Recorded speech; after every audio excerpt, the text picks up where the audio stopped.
What about you, Ty? Like, what made you is so you again, similarly, you kind of fell into it, but you stayed into it and you've made an entire career out of it. Mm. Yeah, I think for me, it goes to the organizational change aspect of it. Hmm, Because again, even dealing with it on the technology side, these changes go across the organization, across the enterprise. They affect every person in a different way. right. So it's just like having that holistic understanding of what this system or solution that we are implementing is going to have across the organization, and then making sure that we help everyone, right? Yeah, When we're implementing these changes, because again, working in local municipalities, some people can't read, some people have very low right. literacy when it comes to working with technology. So it's Hmm. just learning about all of those different things. And again, for me, it's also about driving change, driving positive change. And I see that happen on the HR side, especially with technology.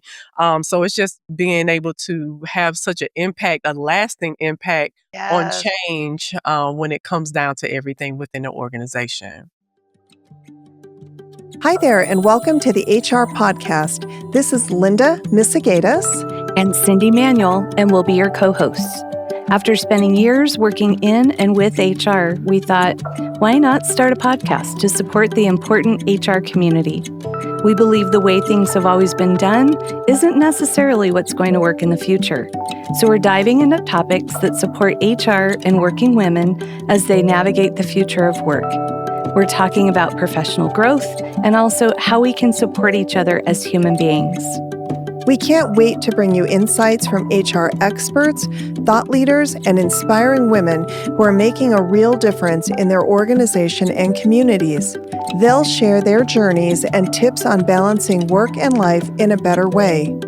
We're excited to learn alongside you and hope you'll pick up some great takeaways, from tips and tricks to worksheets that you can actually use in your daily life. So grab your favorite beverage Or lace up your walking shoes and join us for the Her Resources podcast. Hey, everyone. Welcome to another episode of the Her Resources podcast. I'm excited to be back in the studio with my co host, Cindy Manuel. How are you? I am good. It is spring. The days I are longer. know, right? Yes. I do love it. Well, we are excited to be back with another special episode in our partnership with the HerPM, which is a community dedicated to empowering women in project management. As we've mentioned to you over the next 6 months, we're bringing you a special six episode series, if I could talk, where we dive deep into the intersection of project management and human capital management. Each month, we're exploring critical topics that impact how organizations plan, implement, and optimize their workforce strategies, from navigating complex projects to leveraging technology and driving organizational change. So, whether you're an HR leader or project manager, or just someone who's passionate about building better workplaces, then this series is for you. And we are thrilled to have our special guest back in the studio with us, Tai Cochran. She is a powerhouse in program management, bringing 2 decades of expertise in implementing historic enterprise-wide IT and HR solutions within the public sector. She specializes in HR transformations through policy creation, strategy, organizational change management, process improvements, training, and software implementation.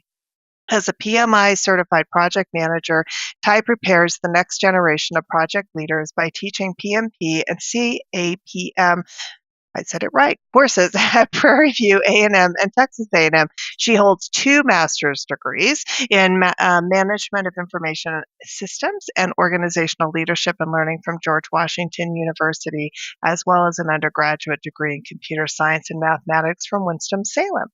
Beyond her PM, Tai founded Ask, Always Seek Knowledge, Academy and Consulting, an educational platform that empowers individuals and corporations through PMP certification, training, leadership, and development, and masterclass workshops. At the core of Ask Academy is the Impact Collective, a membership-based community designed to elevate project management skills, provide mentorship, and build a strong professional network. The mission is clear: develop next-generation project leaders through curated training, peer collaboration, and expert guidance. Rooted in her upbringing in North Carolina, Ty's passion for public service was inspired by her mother, a lead nurse for the state's Department of Correction, and her father, a special agent for NCIS. Thank you for your service. These values drive her commitment to serving executives and business leaders navigating male-dominated industries. In every space she enters, and I can attest to this, Ty is a trailblazer, leading change, elevating others, and redefining what it means to be a project leader. Welcome back, Ty. Thank you. I'm always like, who is this lady that they're talking It about? sounds pretty awesome. I don't know how she has time to do anything, honestly. Seriously. She is pretty awesome. She is pretty awesome. I totally agree. Well, I'm assuming spring has sprung for you as well, Ty. It's probably beautiful in Georgia today. It is. Pollen is all over the place. You have to Oh, make yeah. sure that you take your Claritin and your Nasonex, but it is beautiful. I love this time of the year. I love it. Just seeing things renew and Yes. rejuvenate. Yeah, Yes, beautiful. that's what I love. Yeah, we've got buds on the trees. Yes. Well, I'm excited about today's topic Me too. because this one we're talking about the accidental HR professional and learning by doing. So I pulled some stats because I was curious about this, and SHRM conducted a survey that revealed about 40% of HR professionals reported falling into HR roles, meaning they didn't initially set out to pursue a career in human resources. I was really surprised that wasn't a little higher, honestly. Yeah, really. But yeah, I know, Cindy, you raised your hand, Yeah. and I know that's you for sure. And many of these professionals actually came from backgrounds in fields like administration, management, or customer service before they transitioned into HR. And then the accidental HR professional phenomenon is particularly common in small to medium-sized organizations where employees end up taking on HR responsibilities without any formal training or dedicated HR background. And it's because HR tasks are often lumped into those broader management roles in smaller companies. And then it said that according to a 2021 HR.com survey, about 60% of HR professionals have their degree or certification in human resources related fields. So that indicates that a significant portion actively pursued an HR career. However, the rest of the professionals may not have formally studied HR, but rather transitioned into it. And in 2020, LinkedIn did a study that found that 70% of HR professionals had non-HR related degrees before entering the field, underscoring the significant number of individuals who end up in HR roles without actively choosing their career path initially. And then in 2019, there was a McKinsey report that found many HR professionals who transitioned from other industries or roles often did so because of a personal interest in people management, organizational development, or other aspects of the HR function. And those shifts are common in industries like technology, healthcare, and finance, where professionals with operational or management experience often move into HR roles as the organization grows. So, some pretty interesting statistics out there. I was curious, and you always pull up the stats. I'm like, Linda will know.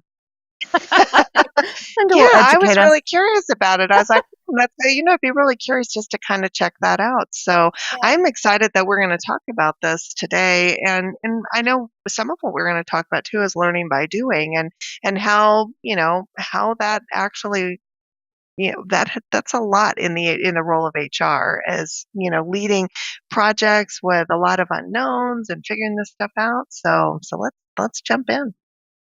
So why don't we talk a little bit about, maybe, Cindy, why don't you talk a little bit about your journey into the role of HR, especially because you didn't start out to be in HR. And I know we've talked about this a long time ago, but why don't you refresh everybody on kind of how you got here? Sure. Thanks for asking. A while back, so I've been doing change management now for 18 years. So before that, HR was my career. So started when I was very, very young. Very young. Very young. But yeah, I was a receptionist for a switch-in director company that was in California, Southern California. And sorry, not switch-in director, speakers, JBL speakers. Okay. Gotcha. Yeah. We were a manufacturer for JBL. But anyway, great company. Loved working there. And the HR manager came to me one day and she said, "You're really good with people." And I was like, "Well, thank you." And she said, "Can you draw a straight line?" And I was like, "I think so." Where is this leading to? And she said, "We need someone in HR to do payroll and help me." And I was like, "Great, sounds good." That was the start of both my payroll and my HR career, but absolutely loved it. It was not what I ever thought I would get into, but boy, it just felt awesome to me. I did take some classes in it, but I'll tell you what, by the time I took some classes in it, I had been doing HR, so learning by doing. I'd been doing HR for a number of years, and I was sitting in these classes going, "No, this is theoretical. This is Yeah. not experiential." And so it was just frustrating to me. So I was like, "Nah, I can't take these HR classes." So Yeah. yeah, I learned more about HR from the experiences for sure. I love that. What about you, Ty? Because you did not start out to be in HR. I mean, your background is really in technology, right? I mean, that's what you went to school for. That's what you were really focused in on. So, how did you kind of find yourself in HR? Oh, good old city of Atlanta. Um, The gift that keeps giving, right? yeah, never. Yeah. I can never. I know a lot of people have had their experiences, and they may not have been the best working for the city or being a city worker overall. Yeah. But I know for me that was where like I learned so much, and I was able to. It was like a big sandbox where I could learn and Right. continue to just be curious about things. So that very first project, again with Chronos, launching that time and attendance system, I had to, in order to learn how to automate things, I had to learn how to do payroll. And at that time, they were doing payroll manually. So I had to learn how to do that. Yes. So I still get the flashbacks with the rulers and the graph paper. Oh my Um, gosh. so yeah, it was all about taking everything that I learned, not only on the payroll side, but then when I was introduced to the actual HR side of it, it was learning about those policies and those procedures. And then how are we going to take that and automate it into the system? So it was a lot of hands on, going through shadowing other people who were not only in payroll, but who were in HR as well. They had those roles separated at that time. Yeah. I know in ERP systems now, like payroll and HR kind of fall together. But at that Right. time, I literally was in finance, and then I would go and work with the HR team and learn about their policies, the procedures. We had to build that very first time and attendant policy that had never been created before. So yeah, it was a whole lot of hands on. But again, I'm able to take everything that I learned back then and translate it into my business now, which makes, continues to help me to grow and be a strong leader. I love that. No, for sure. Well, and I'm curious, what do you think are some of the biggest challenges that you face when you're kind of just dropped into HR? Because, I mean, HR was sometimes we think of it as just the process and the paperwork, but like there's a whole lot to HR and all Oh these yeah. different functions, and you've got laws and compliance and all of this. So, what do you think are some of the biggest challenges when someone just kind of gets like, here, you're now the new HR person? Yeah. So for me, it's the laws and the compliance, right? Mm-mm. It's Yeah. meeting with the unions and making sure labor relations are good. So it's all those things that you have to again be curious about and make sure that you are educating yourself, because if you don't, you can fall in a very deep hole quickly. Yes. So yeah, it's learning that. That makes sense. Anything you'd add to that, Cindy? Yeah, I agree with you, Ty. The compliance and the regulations and things, particularly when you start your HR career in California, I'll just say, Oh So Oh, great boy. place to yeah. start. Great point. Yeah. Um, but the other thing I would say too is employee relations, really conflict resolution and problem solving and empathy and, emotional intelligence. It's a lot of also the soft skills and things that Mm-hmm. you need to learn. When I started moving more towards change management, to me, it felt more like it was just a different focus on the people side of things. I think HR there's such great people in HR who really they deal with some really challenging issues, employee Yeah, they relations and do. things especially. Yeah. I agree. No, that's a really good point, and I think that's the piece. So it was kind of interesting when I was looking into all of this stuff that there are over 8 million HR professionals worldwide, spanning various sectors, including corporate, government, education, and not for profit. In the United States, according to the Bureau of Labor Statistics, there were about 170,000 HR specialists and about 60,000 HR managers in the US, which I thought was crazy. And then job growth projections, again, if I could talk, HR related occupations are actually projected to grow by 7% from 2021 to 2031, which is actually faster than the average for all occupations, according to the US Bureau of Labor Interesting. Statistics. I thought so too. So why do you guys think that is? Like, why do you think people have an interest in HR, and why did they end up kind of falling in? I know for you, Cindy, it was kind of like it was a small company and they're like, oh, Yes. hey, could you do these things? But something caught your attention and created that passion. And the same thing for you, Ty, as you really started to jump in there. So I'm curious, Cindy, like, what's the interest? Why do people care about HR? Behavior. It fascinates me. I love it. I love people. Even though I'm an introvert, I still find people are fascinating. And if I can help someone in some way, it just feels really good. And in HR, the other thing I think that may draw people to it. So early on in my career, I wanted to start to specialize, and I had thought about specializing in benefits. Benefits is just one aspect, not Yeah. just, but one Yep. aspect. Good point. And Yeah. I talked to my manager at the time, and she said, do not pigeonhole yourself as a specialist yet. You're early on in your career, remain a generalist, make sure that you get all the parts and pieces. Mm. Best advice I could have gotten because it really gave me insight into all the different parts and pieces, but also into you get a different view into the business, because you have to understand the business and have that acumen to be able to effectively support the people. That's a great point. What about you, Ty? Like, what made you is so you again, similarly, you kind of fell into it, but you stayed into it and you've made an entire career out of it. Mm. Yeah, I think for me, it goes to the organizational like change aspect of it. Hmm. Because again, even dealing with it on the technology side, these changes go across the organization, across the enterprise. They affect every person in a different way.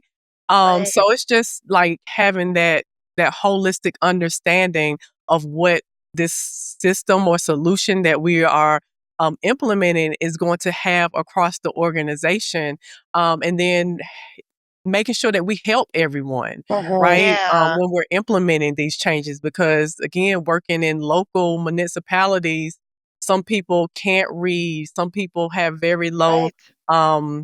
literacy when it comes to working with technology. So it's Hmm. just learning about all of those different things. And again, for me, it's also about driving change, driving positive change.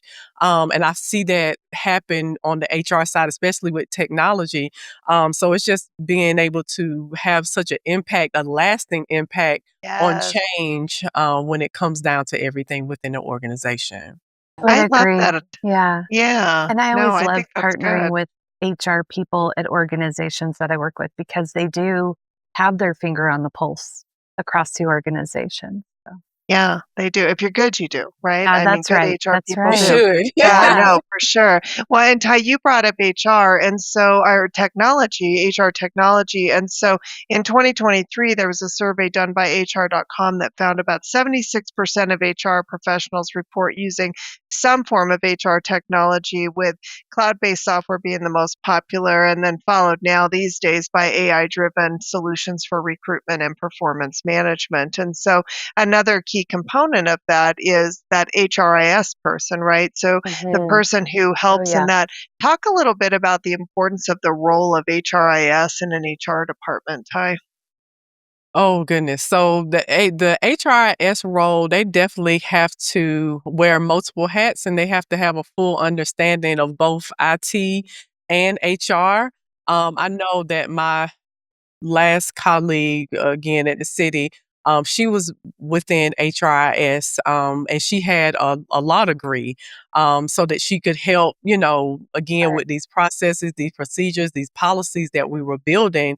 Anything with a union, those labor relations, she was able to really get in Yeah. there. And again, making sure that we bridge that gap in between laws, compliances, regulations, and make sure that we are doing what is right on the side of technology as well. So to Yeah, me, they're a big, they help to build that bridge that's a between really good HR and point. technology. Yeah. I like that. Cindy, we were really lucky. We had a couple of really great HRIS We analysts at the city of did. Denver as well. And what we fought really hard to keep them in our department, though. So we didn't want them to move to technology, because if they moved out of the business, we kind of lost that bridge, as you described them, Mm. Ty. And having someone who understood the business and the technology helped us so that we could communicate with the technology side of the house, what our needs were and what was important, but also helping the technology side understand the business components of it, I think was really important. Yeah, and I think the HRIS folks that are out there inform the business, right? It's what is Yeah. our they're gathering that data that's so critical for whether it's public sector or private sector, that informs, what is our retention rate? What is our turnover? How much payroll, and where is that, how is that broken down into absences and things? So I think they're critical to your point, Linda. They really are. Yeah, they really are. You know what else I like that you brought up too, Ty, was that the person at the city had their law degree, because Yeah. we've seen this come up a lot, especially with the introduction of AI, right? Is that if you're not thinking about it, you can, whether on purpose or accidentally, you can build bias into your technology platforms. And now it's, even I remember years ago at the federal level, there was a whole big lawsuit that happened against one of the major ERP providers around HIPAA violations because of a programming issue within Wow. the software that was actually violating HIPAA. And because there weren't the good checks and balances, probably with an HRIS person in there really looking at it. But I love that legal aspect of it, because there are a lot of laws in human resources intended to protect both the employee and the employer, right? Right. Right. Yeah, And with yeah, things changing as much as they are now, you really need someone who's going to understand because, again, with local municipalities, a lot of things are driven by federal law and things like that. So you definitely have to understand how those external factors may affect you. So, oh, absolutely. No, I totally agree.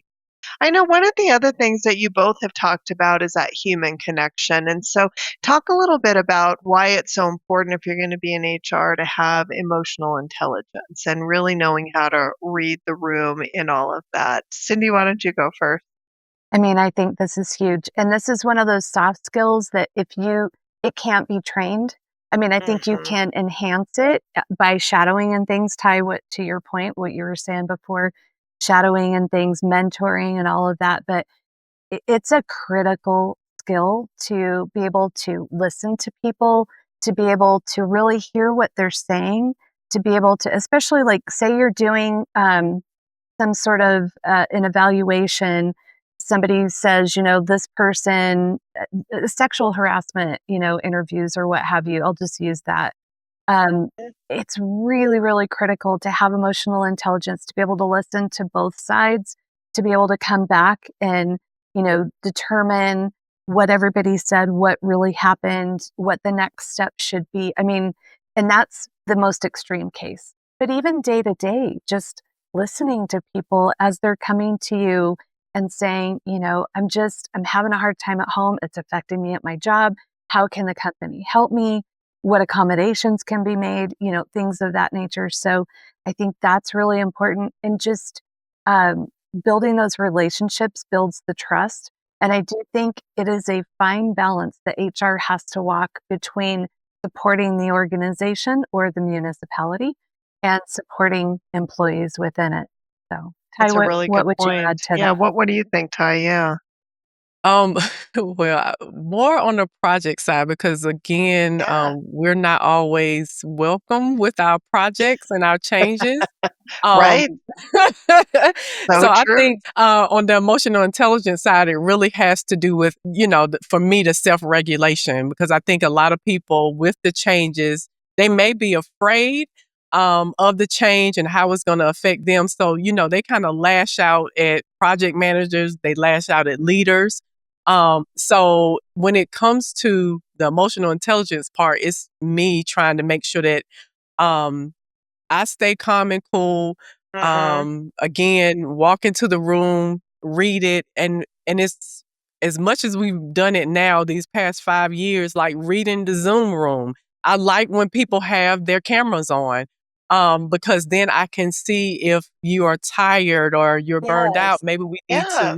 to, kind of adjust our agenda. Maybe we don't need to go through all 10 points on the agenda. Maybe we only need to hit the top 3. But those things kind of help for me running projects and making sure from the human aspect that, everyone is taken care of as much as possible. I like that. Well, and interestingly, in 2023, there was a survey that was done by Mindshare Partners. And 61% of HR professionals say they feel pressure to address employee mental health and well-being concerns, but only 40% report feeling or report feeling inadequately trained and provide that I would support. So, agree. I think yeah, that is an area that we need to support our HR friends, give them as absolutely. much training and also resources, to be able to Yeah. tap into when they're getting asked those hard questions.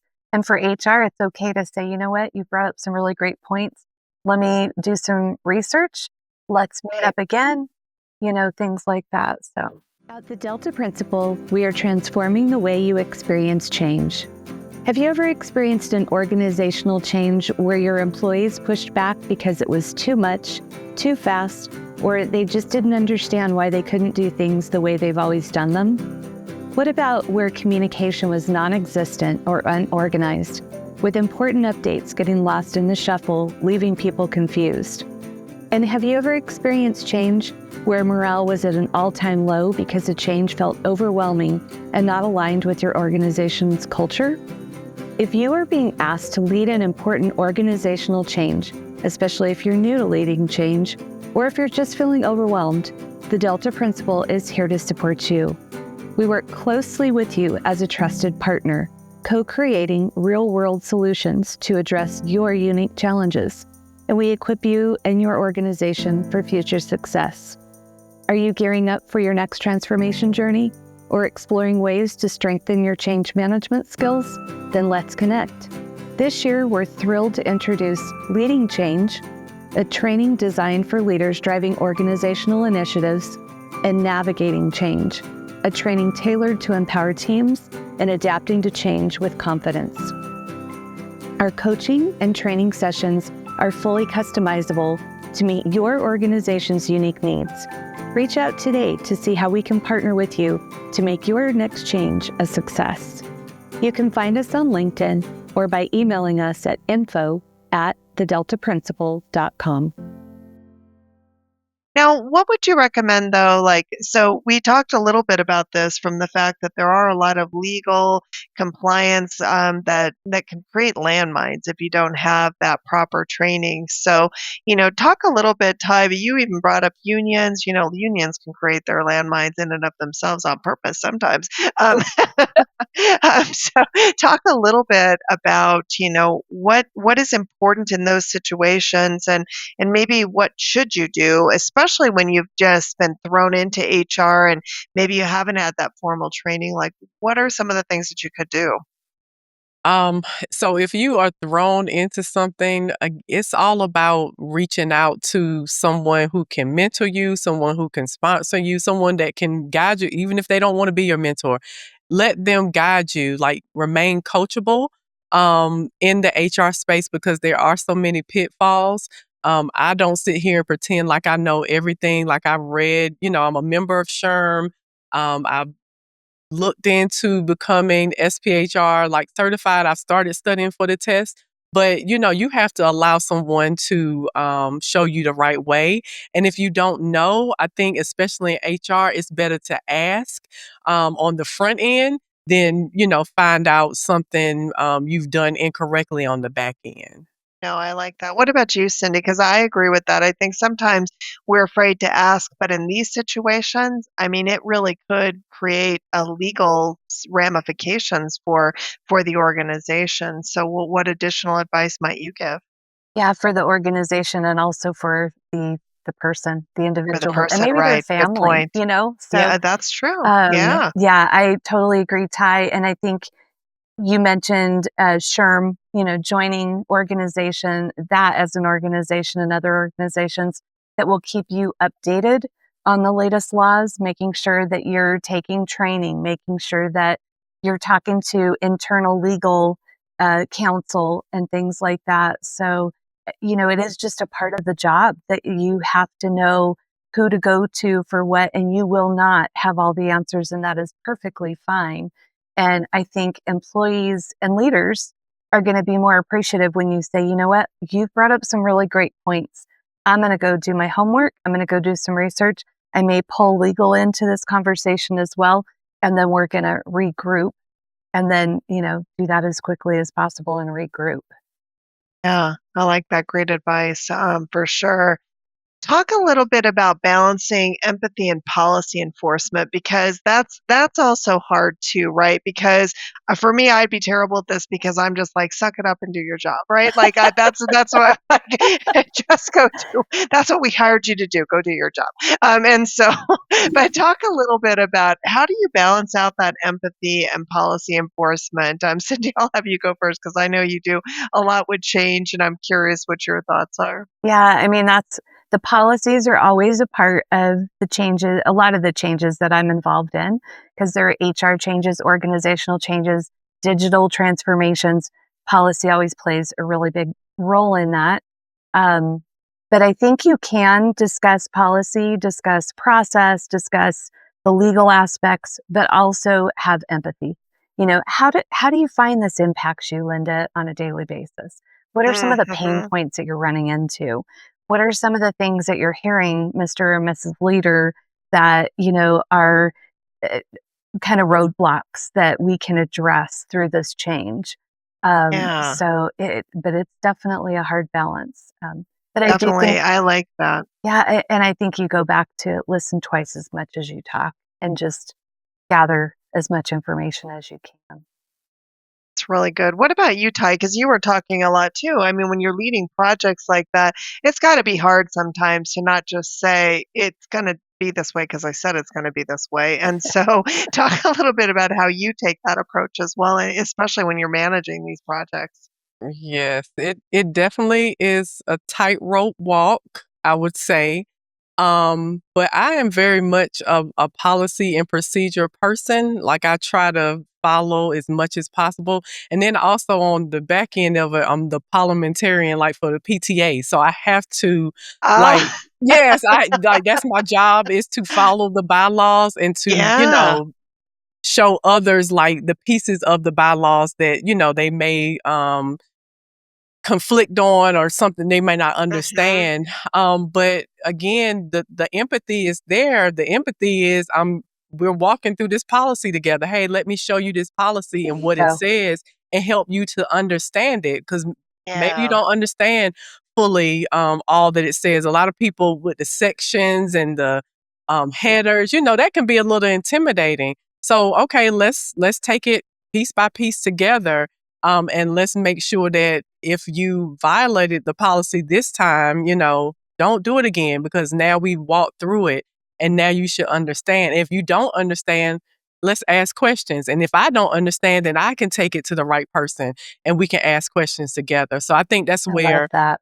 my empathy comes in. Yeah, those are really great points because we can't change, the policy is what it is. And Yeah. so, but I like what you just said there. It's kind of like, let's walk through it, and kind of help you to understand it, because you can still have the humanity in it, right? And still Yeah. enforce the policy behind it. Yeah, no, And I like people that. aren't That's always really going to good. ask when they don't understand a policy. You don't want to look like the dumb person in the room, right? Oh, I'm going to raise my No, hand and say, I have no idea what this thing means. Maybe some people do, which yeah, is great. no, it's But true. yeah, I think just kind of going through it with them, like you've both said, and say it in layman's terms, Right. you Right. And know, that's what it is, Yes. Cindy. right? Yeah. Yeah. Nope, it's true. Yeah, I think that's a really good point. And it is hard sometimes because laws are changing all the time.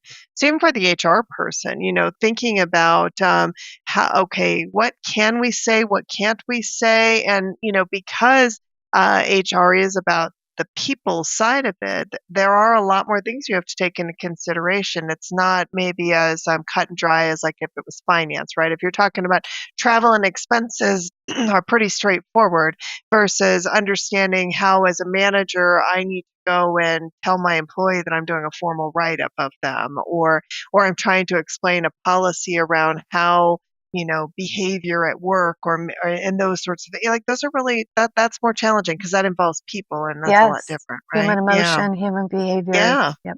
Absolutely. Well, and that kind of goes into so in 2023, Gallup report shows that 89% of HR professionals consider employee engagement as a critical factor in improving business outcomes, with 33% reporting increased engagement as one of the top priorities for HR departments.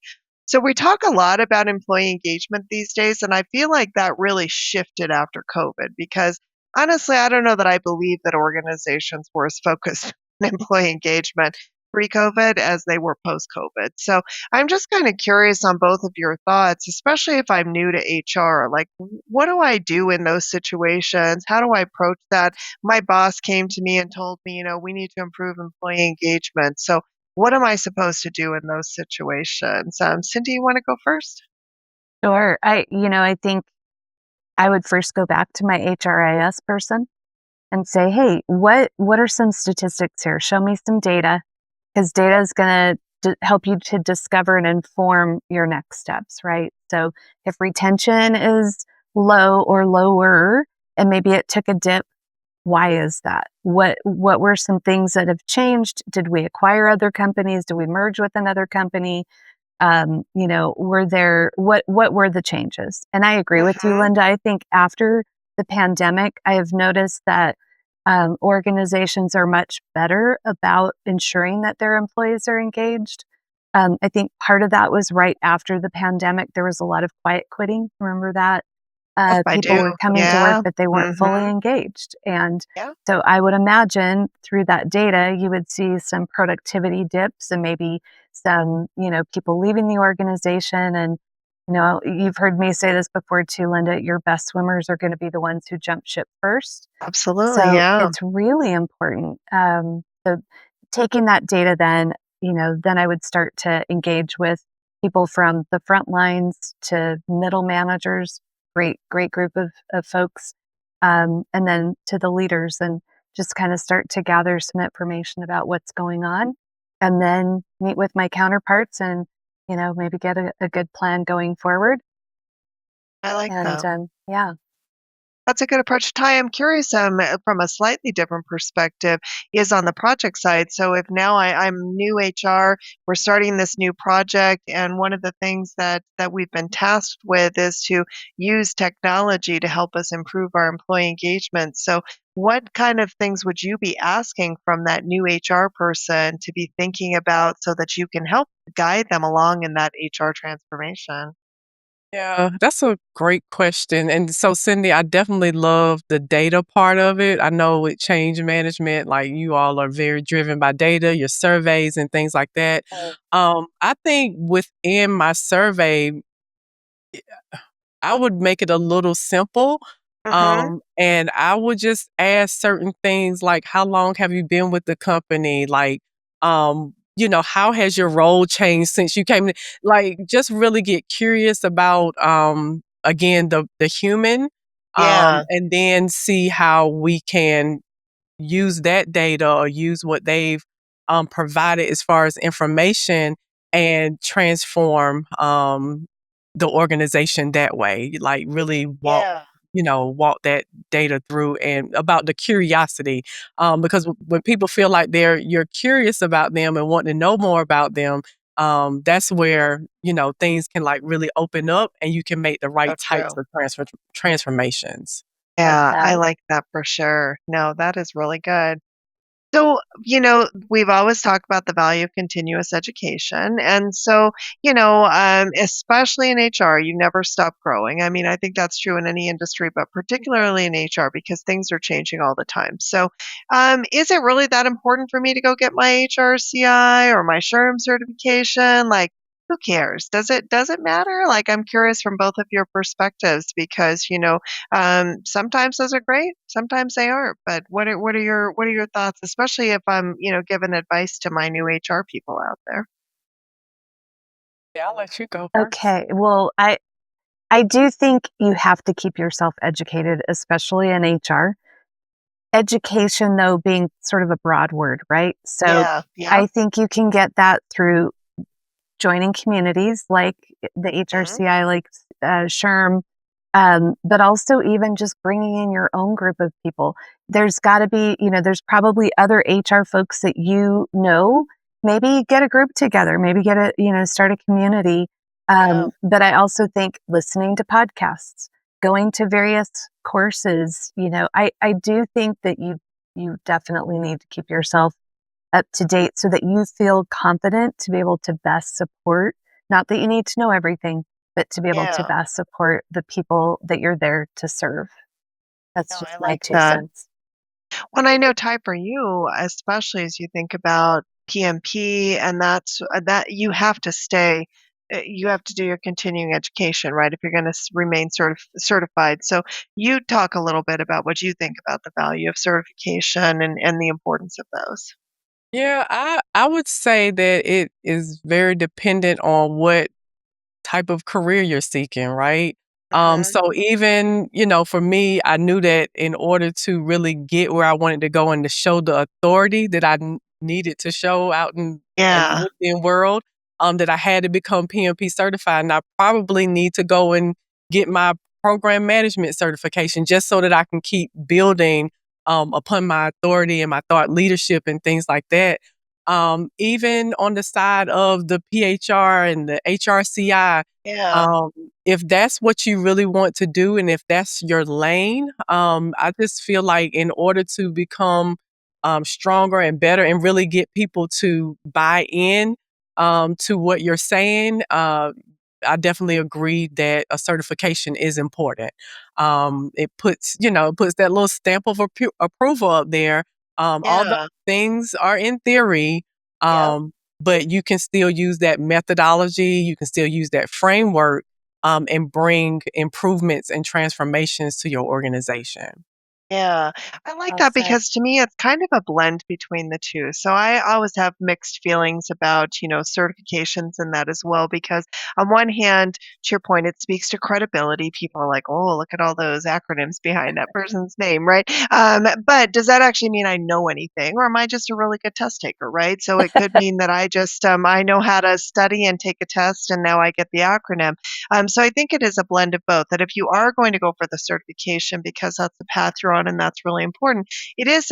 But the other side of that, to your point, Cindy, is you've got to also then maintain that kind of hands-on, that real world, that practical application of whatever it is that you're learning. Because in all those certifications, they really are just the framework of those particular jobs, right? And there's a lot about them, but if you don't actually know how to take and apply any of that knowledge, then that certification is as good as the paper it's written on, right? Yeah. So, Right. I yeah. definitely don't agree with people going out and like cramming for exams. And like you said, a lot of people are great test takers. I think responsibility comes with a certification, Yes. like the ethical side of it, like Yes. Yeah, really knowing and being a true practitioner um, right. by applying that certification in the right way. So I think Yeah, some weight comes along with it for I the like right that. person, Linda. That's a really good point. I like Us that. No, too. that's a good point because there it is. It's like that, there's a responsibility that comes with that because that certification is implying that I'm an expert in That's this right. area, right? So if I'm going to be an expert, then I better be keeping up with it because it comes with responsibility. I like that. That's a With good way to great put that. power So comes great responsibility. Isn't that that what is Spider-Man right. uncle said? Absolutely. Yes. That That's is a great right. No, quote. I love that. That is a great quote. Well, Ty, you actually, through your organization, provide some continuous education, but you also have a really unique approach on what you're doing with this new group that you've developed and the training that you're doing, really that adds that soft skill. Can you talk to everybody a little bit about that? Yeah, so the Impact Collective, and what we are doing, we are transforming the face of project management, right? Because, Like like that. Linda said, if we are going out here, we're just pushing to get a certification and we're not truly understanding project management, it washes the whole career field away, right? So we want to bring value, we want to bring impact by transforming project managers into project leaders. And it starts with, like Cindy said, the soft skills, right? That emotional Yeah. intelligence, all of those things that you have to kind of carry as a toolkit every day Yeah. to be a strong project manager. But it's bridging the gap between the theory and the application side of project management so that you can become a project leader. Love that. And if people want to join the collective, how do they go about doing that? They can contact me, herpm.com, and then I can pass them along all of the information. Love that. Now, Cindy, the Delta Principle is also doing some training that I wanted to bring up today as well, because you Thank are you. offering that up. And since this one is really dedicated towards our HR professionals out there that might be new, talk a little bit about some of the stuff you guys are doing. So we've got, thanks for asking, first of all. But yeah, so we've got some leading change trainings, which, for leaders, leading change is uncomfortable, but it is a constant now, right? Yeah. It's no longer I have one change going on at a time, and then that one ends, and then I have maybe another change. It's just constant. And so we're doing leading change trainings, very specific or specialized towards whatever kind of organization it is. What those Yeah. leaders, I typically do kind of an intake. So I talk to my HR partners typically and say, Yeah. what are your leaders going through right now? So that I can understand the changes that they're going through so I can speak to those. So it feels very real for them. And we go through, what do the faces of change look like? How do you take care of people? We have a care methodology that we teach in Love this that. class. So, Yeah. so that's really fun for us and helpful, hopefully for our clients. We've heard really great feedback. And then I also do one-on-one coaching for HR or people leaders who or individuals who are just interested in becoming more engaged in organizational change at their own organizations, which I'm finding more and more companies are really looking at internal organizational change as, a skill set and a competency. So I do coaching, one-on-one coaching there as well. So, and if people want to reach out to you, how do they do that? Cindy at thedeltaprinciple.com. I love that. Thank you This for is great. asking. Well, and this is absolutely well, and I think, these ladies are just really leading the charge in what they're doing around these. There's lots of organizations out there too. I think the importance in all of it is seek out knowledge, right? If these are areas that you are passionate about and you want to go into, you either want to pursue HR or somebody decided you were going to pursue HR and put you on that course. I think it's such an enriching and it's an amazing opportunity because you get to see so much and experience so much, and you can take the career in multiple ways. So, Tai, you're a great example of really driving it towards project management and technology and all of those pieces that really create that foundation that you need. And then, Cindy, you've done an amazing job transforming it from starting out and really being a generalist to now owning your own company and driving towards doing change management. So, there's lots of different ways that you can take the career if you want to Absolutely. do that. And So, talk to people, yeah. connect with people on Yes, LinkedIn and ask them what their journey was if you're interested. absolutely. Love that. Tai, any closing thoughts you'd leave our listeners with today? I think my closing thought is just to always remain curious. No matter what, if you are thrown into the fire or if you decide to walk into it, just always remain curious and never stop learning. Always seek Love that. knowledge. Yeah, that is fantastic. Well, thanks everyone again for joining us. We hope This you was enjoyed fun. this episode as much as we did, and we can't wait to see you back next time, Tai. Thank you. Thank you, Thanks, ladies. Thank you for everyone. the You bet. conversation. This was fun. Thanks so much for joining us for this episode of the HR Her Resources podcast. We're so happy to have you with us on this journey. Music and production by Logan Misigatis of LJM Productions. We'd also like to thank our intern, Lauren Banas, for creating our logo and supporting our social media postings. If you'd like to connect with Logan or Lauren, you can find their information in the show notes. If you found value in our discussion and think someone else might as well, please follow, subscribe to our LinkedIn, and share with a friend. Until our next episode, please take care and continue to support one another.